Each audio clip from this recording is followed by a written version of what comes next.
મોઢામાં પાણી આવી જાય એવું શાક બની ગયું જોરદારનું. આમ તમે જુઓ, પાણી ભરી ગયું. રીંગણા ભર્યા. બીજું કઈ લોટ બોટ ન આવે લે ચણાનો લોટ. તો મિત્રો આવી રીતે કંઈક ભરે છે જો, રીંગણા પરિવારવાના આવી રીતે ભરવા. ખાંડી નાખ્યું બધું. કુલડા જેવી ડિઝાઇન છે ને ગળી ગળી હાકર જેવી છે નહીં ભણબા? તને ભાવે છે? હા મને ભાવે. ભાવે છે. હેલો મિત્રો, જય માતાજી, દ્વારકાધીશ, હર હર મહાદેવ. આપણે લઈને આવ્યા છે નવી રેસીપી, એટલે કે નવી રેસીપીમાં છે આજે. તો મિત્રો નવી રેસીપીમાં તમે જોઈ શકો છો આજે બેનભાઈએ લઈ લીધા છે રીંગણ, ને રીંગણ છે આખા રીંગણનું શાક કરવાનું છે. તો રીંગણ સુધારી રહ્યા છે, તમે જોઈ શકો છો. આવી રીતે જો રીંગણને કાપા મારી દીધા છે. અને રીંગણનામાં શું શું ભરવાનું બેન? મરચું, મીઠું, હળદર, તેલ, ચણાનો લોટ, પછી ખોખા ખાંડીને નાખવાય, ખોખા નખાય તો સારું મસ્ત શાક થાય. તો આમાં આપણે મિત્રો બધું જે કીધું ને નાખવાનું છે, અને સંપૂર્ણ માહિતી મળશે આ વિડીયોમાં. અને આખા રીંગણનું શાક ભરીને કરવાનું છે. અને જોજો તમે છેક લગી બના રહેજો અમારા વિડીયોમાં, તો બધી માહિતી મળશે આમાં. જો આ બાજુ શું કરશ? શું ખાશો? ટમેટા છે. તો મિત્રો જો આ બાજુ આપણે હાંકર ટેટી પણ લઈ આવ્યા છીએ માર્કેટમાંથી.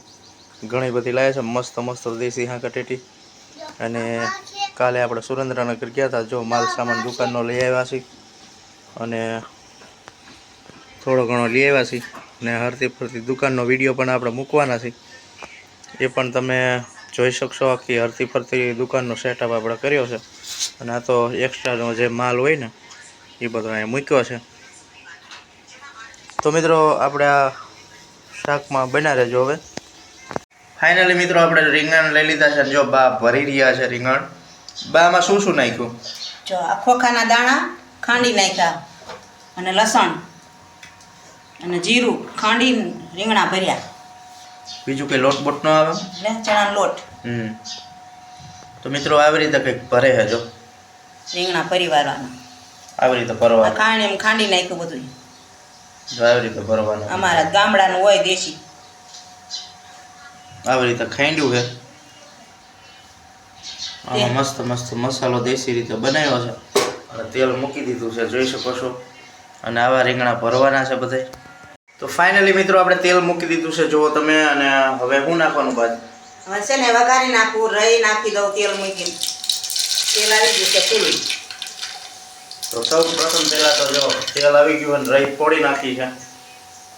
હા હિંગ નાખી દઉં.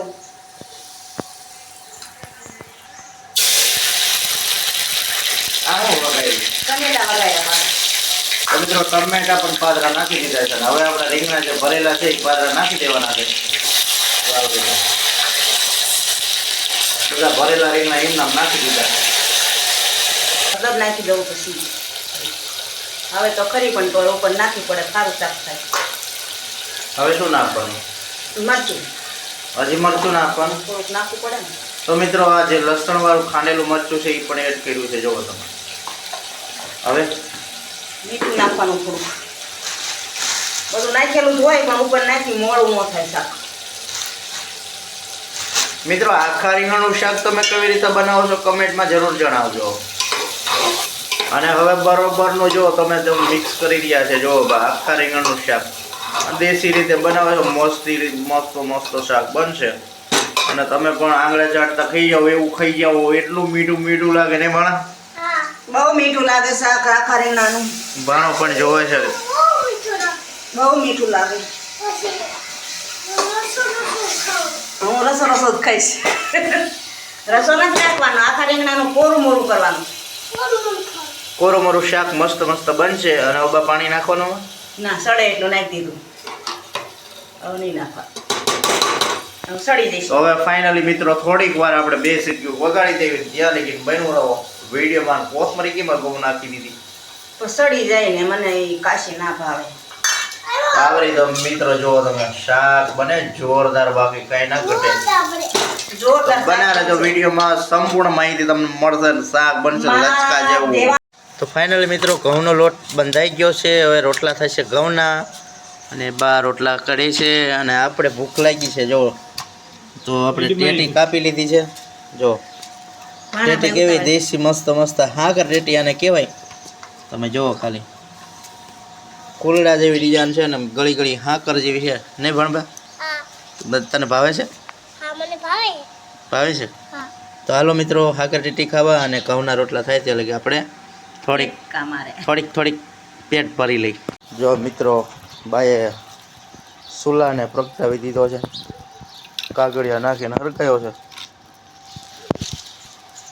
કેરોસીન તો જાણે હવે છે નહીં, હવે ગેસ એ નથી ને કેરોસીન એ નથી. કેરોસીન એ નથી ને ગેસ એ ફૂટી રહ્યો ને બધું ફૂટી રહ્યો, ચૂલો હાથમાં આવી ગયો. તો મિત્રો જો અમારે હતો જ તે ચૂલો. ઘઉંનો લોટ બંધાઈ ગયો છે ને હવે ઘઉંના રોટલા બનશે અને આખા રીંગણનું શાક ને બા. અને આ બાજુ તમે જોઈ શકો છો ચટણી કરી નાખી છે અને ઘી પણ તાવ્યું છે. જુઓ તમે ઘી છે, ચટણી છે, એ બધું કમ્પ્લીટ થઈ ગયું છે અને ગાળવાનું બાકી છે ને બા.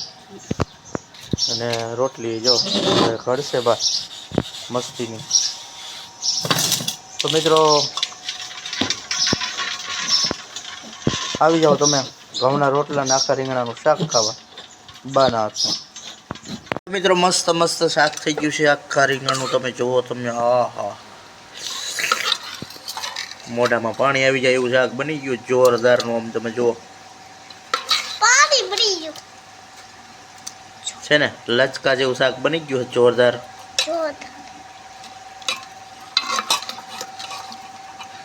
આવું કંઈક બનાવવાની રીત હતી મિત્રો. તો મિત્રો તમને કેવો લાગ્યો આજની રેસીપીનો વિડીયો? તો સારો લાગ્યો તો લાઈક શેર ને સબસ્ક્રાઈબ કરતા રહેજો ને બના રહેજો અમારા વિડીયોમાં જ્યાં સુધી અમે નવી વાનગી લઈને આવી ત્યાં સુધી. તો મિત્રો ફરીવાર મળશું નવા વિડીયો સાથે. ત્યાં સુધી બધાને જય માતાજી, જય દ્વારકાધીશ, હર હર મહાદેવ, બાય બાય.